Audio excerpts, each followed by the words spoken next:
Hello, my name is Megatron Bison, and welcome back to the final part of Let's Play Tenchu. I'll be going for a Grandmaster ranking once again. And first of all, we'll get the plot out of the way for this dramatic final level.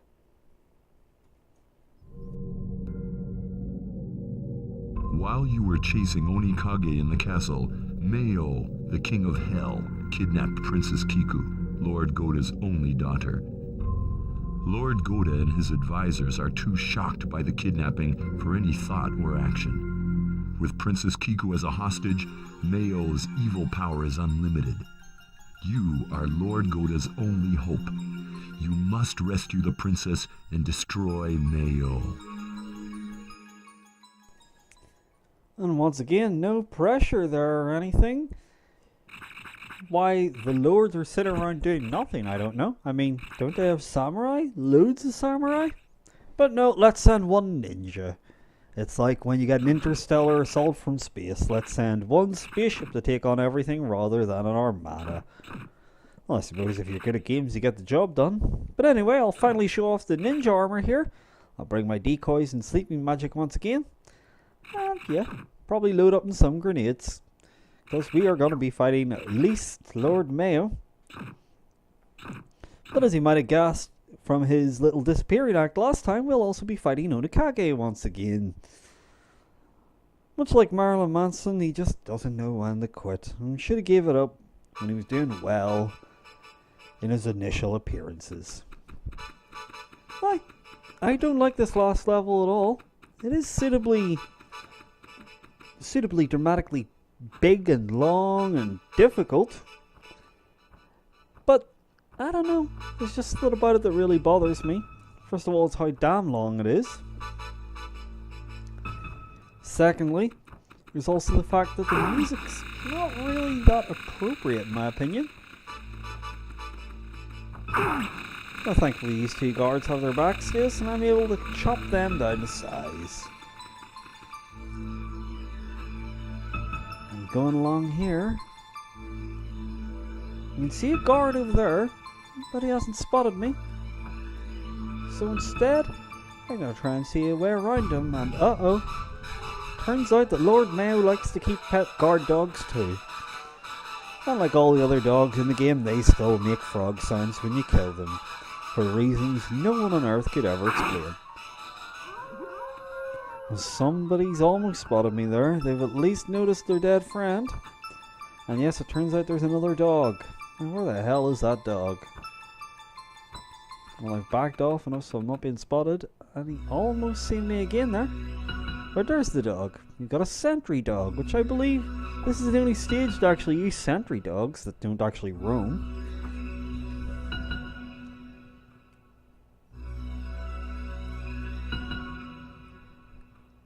Normally they just have their random patrol pattern. Anyway, I'm just going to try to get the slip on him. Thanks to some glitchy hit detection, I'll be able to stab him through the wall. Like so. Yep, don't ask how that worked, dog. Down, boy. Yep. I think I said when I was playing Resident Evil, I will never not say down boy when I kill a dog in a game. Or at least I will use it at least once per video. So, apologies for that. This guy almost spots me once again, but turns his back. Fatal undoing once again. And like I said, going for a slash rather than the specific kill, significantly quicker. That's something I'd recommend. But we seem to be approaching this building over here, and I've just narrowly avoided this guard spotting me. So, that's what you get for having bad eyesight, buddy. And in here we have several guards. This is actually quite a difficult area because there are a lot of guards spread out, and not only that, a dog to boot. So, let's take him out. I think I cut both his arms off there, which isn't bad. And let's kill his friend. That's what you get, buddy. And I couldn't tell you once again how many times I had to replay this section. There's just a lot of reloading the game to get here. because this guard just seems to be perfect at spotting his mate all the time, and he's coming around the corner because he's going to somehow spot the body down here as well, just to make things really irritating. You see? You think he's gone neutral again, but nope. Now he's on full alert.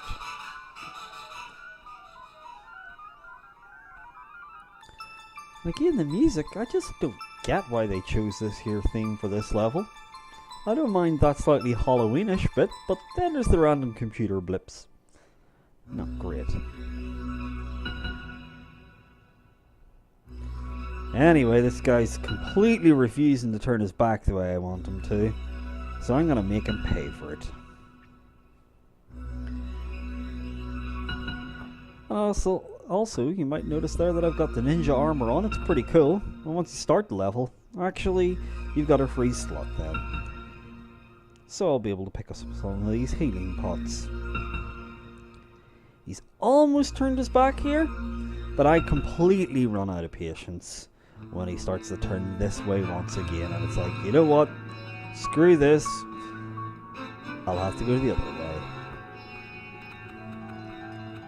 The armor reduces damage by about 50%, but I'll not need it most of the time. It looks pretty cool though. Hides Rekkimaru's little cowlicks. Didn't think ninjas wore armor, but hey, what do I know?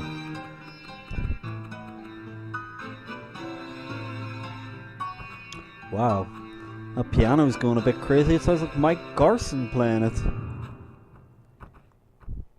Maybe he was going cheap at the time. Anyway, we've got ourselves one of these dogs as well as the guard. Thankfully it's a stationary guard. If he is wandering around as well as the dog, this would be an absolute nightmare. Thankfully that is not the case, so it's just a matter of waiting for the dog to turn his back close enough to me when the guy's also got his back to me so that I can kill him. I took a bit of a risk there, but it paid off. And I'll be breaking his neck for his troubles.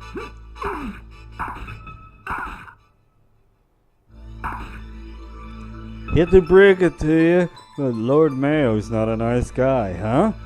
Ugh. I see. You have come to meet your fate. So, you've returned. This time, you won't come back. How naive. You can't beat me when I try. We'll find out.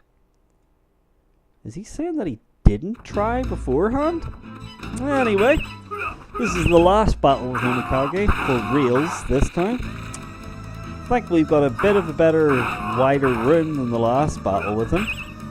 And same rules apply. He's got the exact same moveset, no extra ones. And he can still heal himself if he gets below 100 health. But we're not going to let him do that. Again, same old tactics stand. We're going to want him to come first and then punish him. Pretty much it's the same tactic for every enemy and boss in the entire game. As long as you learn it, you should be fine. And Onikage's days are finally numbered. I gotta say I love Onikage, but he can piss me off when he manages to kick through my block.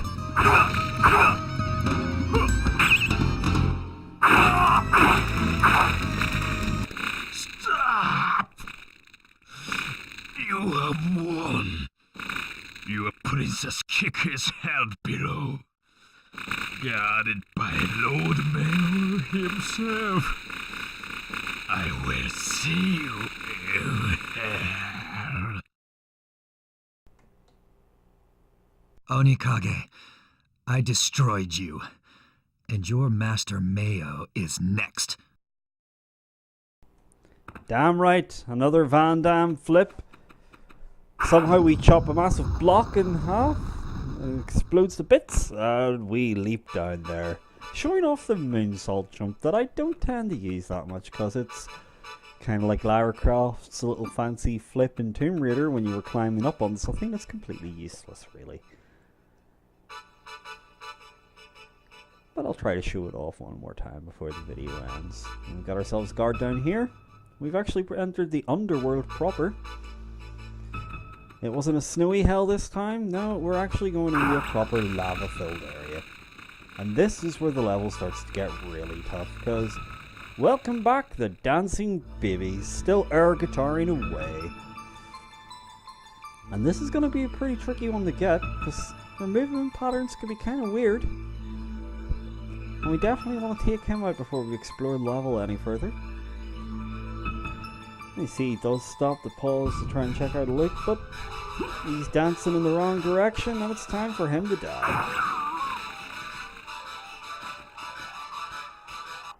And actually down here we're going to have another one of these wee guys, and thankfully he was facing the other way. And down he goes.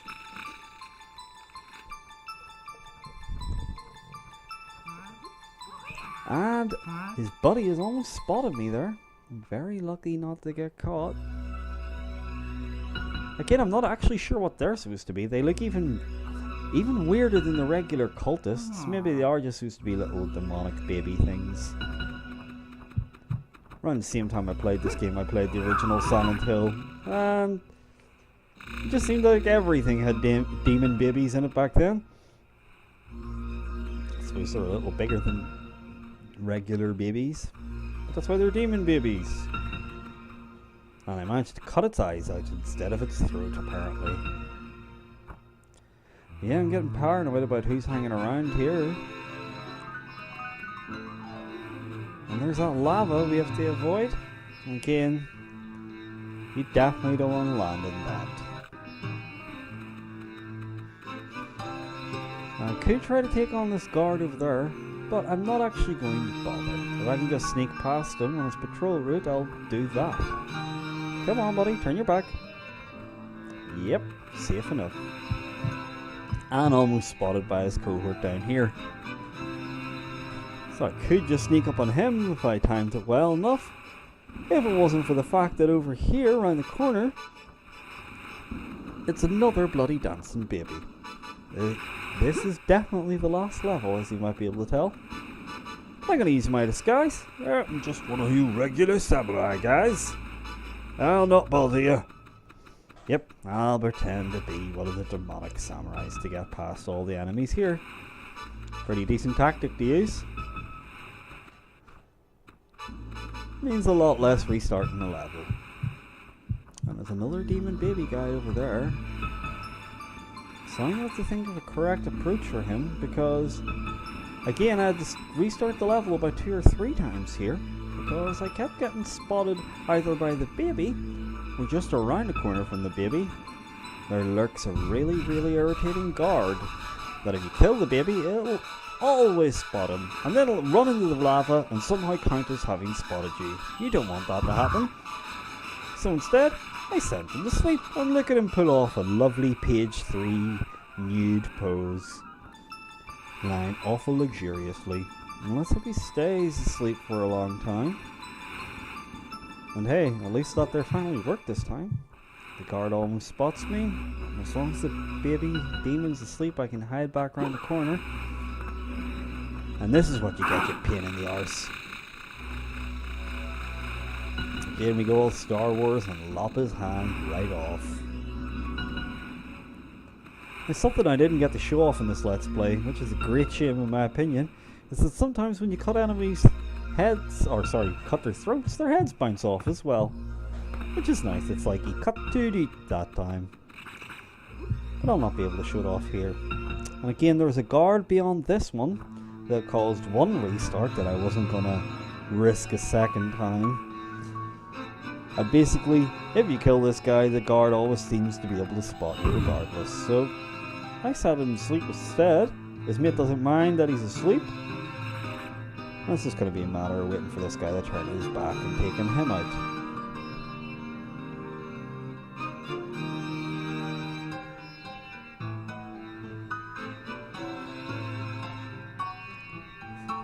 Again, Mike Garson's going mad on the piano there.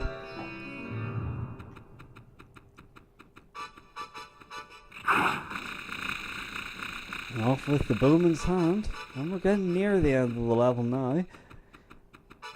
Just gotta get across this bridge, but oh no, there's another irritating guy. And God does he have the most knobby pattern you've ever seen. He's on a tiny little space of land, seems to randomly be moving about, and is always trying to turn around to catch you out. He is a pain. And given the fact that you've no way to instantly kill somebody from afar, you're just gonna have to hope that Lady Luck is on your side. Just trying to jump across while he's there, it ain't just gonna happen. Let me just put it that way. But no, he seems to have his back to me now. Time to die, finally. You scumbag. The headaches you gave me as a kid. And finally, we'll be heading over here. Seems to be a guard there. The music's going weird again.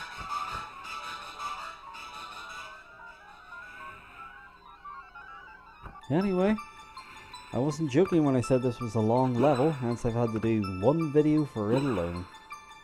He's turned his back to me, which he'll regret. And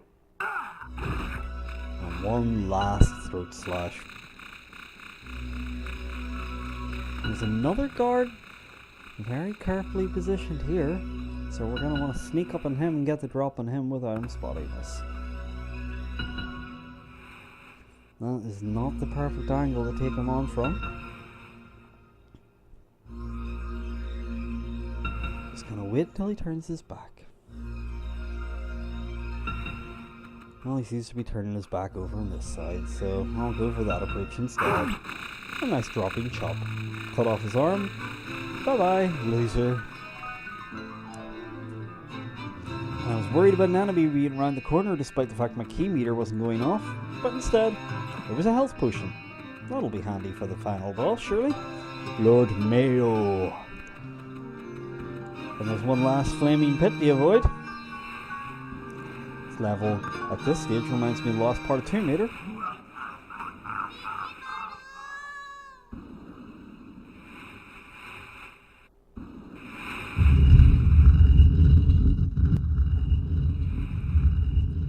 You know that means boss time.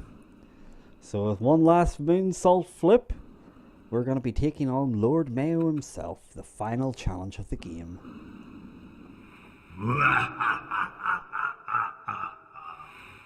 So, you killed Onikage. Who would have thought it possible? Tell me where Princess Kiku is.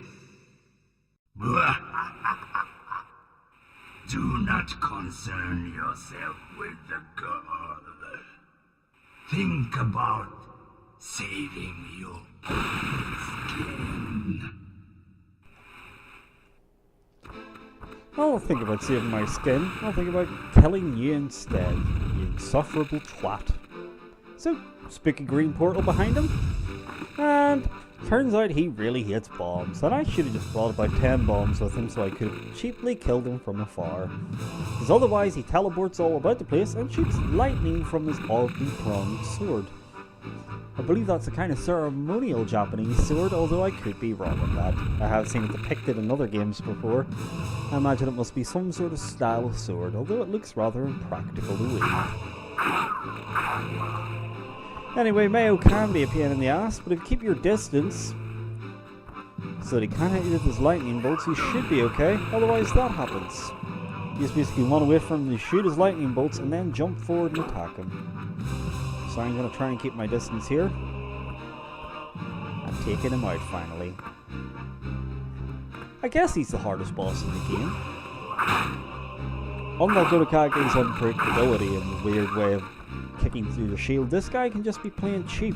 Indeed, the first time I ever fought him, he lightning shocked me onto the ground and repeatedly done so that I couldn't recover. No way to heal, no way to block. Cheap death, and I've one last hit to get before we get the ending for Tenchu. But he proves to be elusive, and letting me get the last hit in goes to show you shouldn't get cocky. And is that Kali in the background that I seen there? There was some multi-armed god anyway. And like I said, it can go really, really bad for you if he manages to hit me with a single lightning bolt. He can just cheaply kill you. And he's managed to backstab me with this teleport there. But he's keeping his distance, so that's time for me to heal. And let's get the final hit in on the bastard. That's for Princess Kiku. And time for the final cutscene.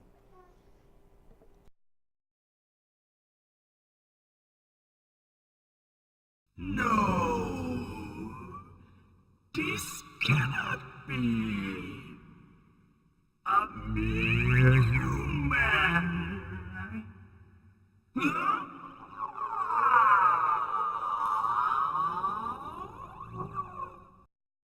All of Lord Goda's enemies die by this blade. Rekkimaru! Princess Kiku, you're safe. Ayame saved me, but I was scared. Rekkimaru, it's dangerous here. We'd better get out.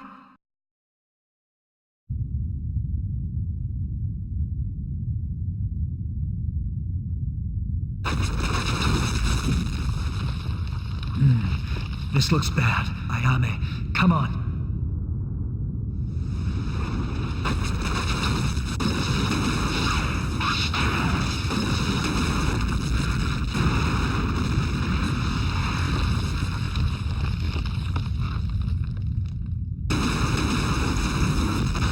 What?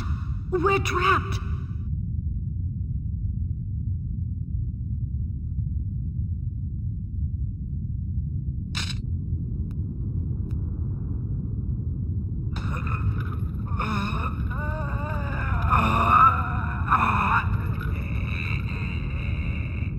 Ayame, hurry!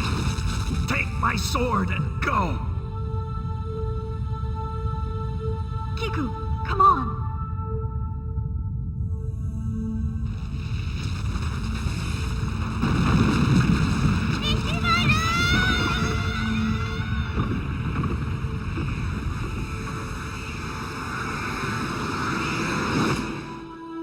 Kiku!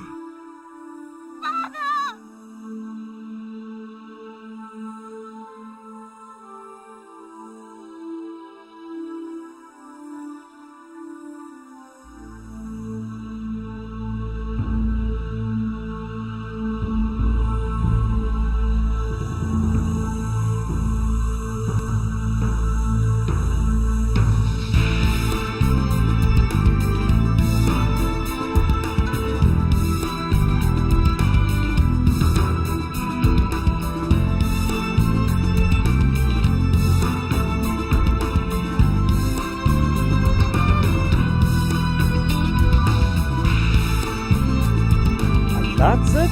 That's what we get for rescuing the princess? We die? And Ayame gets to live? Ah, god damn it.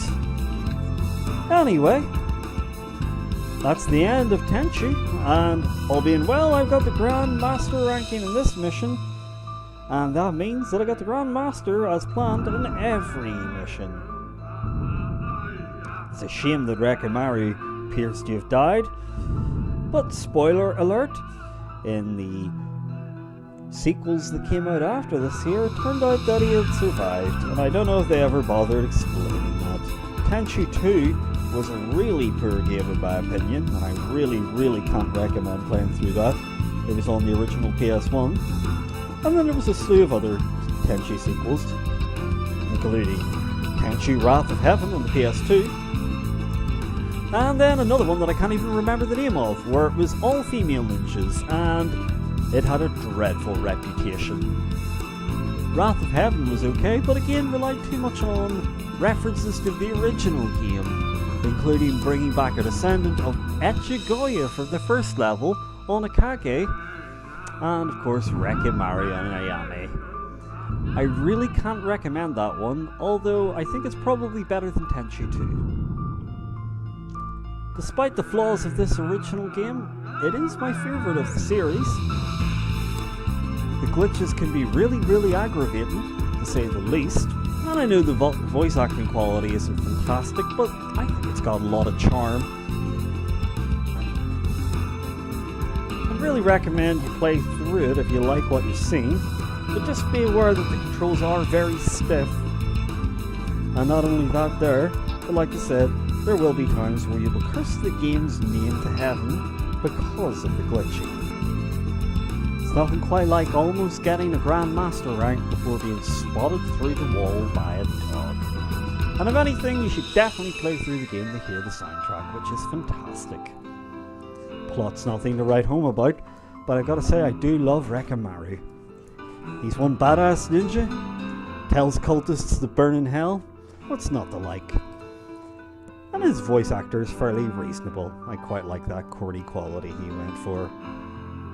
Playing through the game as Ayame, you will get different cutscenes for the bosses, but they're infinitely more infuriating. Like I said, she talks like she is the worst kind of 90s girl with attitude. And it's a real shame because it would have been nice to play as a female ninja with, you know, a decent personality instead.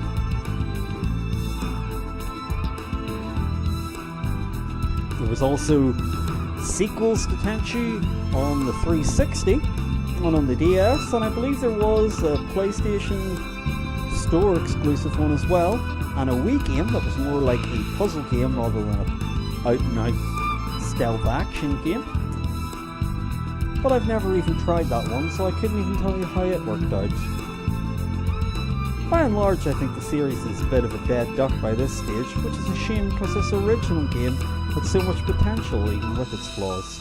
Kind of like the original Resident Evil, which went on to live up to its potential and then also destroy itself in many ways. But anyway, we're at the end of the game here, and we'll get the final ranking screen. And I just want to take some time to say thank you very much for watching this Let's Play, if you've managed to sit through it all.